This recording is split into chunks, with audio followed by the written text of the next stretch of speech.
RP Kaduan Flash Report.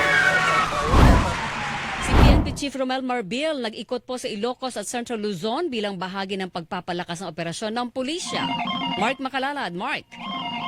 Personal na binisita ni Philippine National Police Chief Police General Romel Marbil ang mga rehiyon ng Ilocos at Central Luzon. Ito ay bilang bahagi ng pagpapatatag sa kanilang hanay alinsunod sa direktiba ni Pangulong Bongbong Marcos na tiyaking ligtas at panatag ang mga komunidad.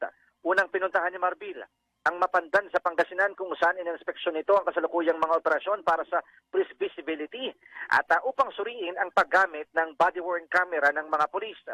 Kasabay ng kanyang gawain, dumalaw rin si Marbil sa burol ng asawa at anak ng isang pulis sa poblasyon Mapandan at nagpaabot ng taus-pusong pakikiramay.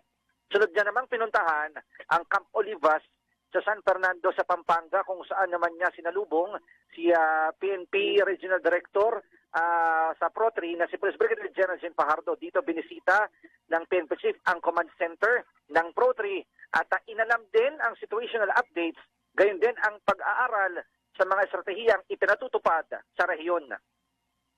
Ang inyong kapuso Mark Makalalad ng GMA, Super Radio, DZWB, dapat totoo. RP Kaduan Flash Report.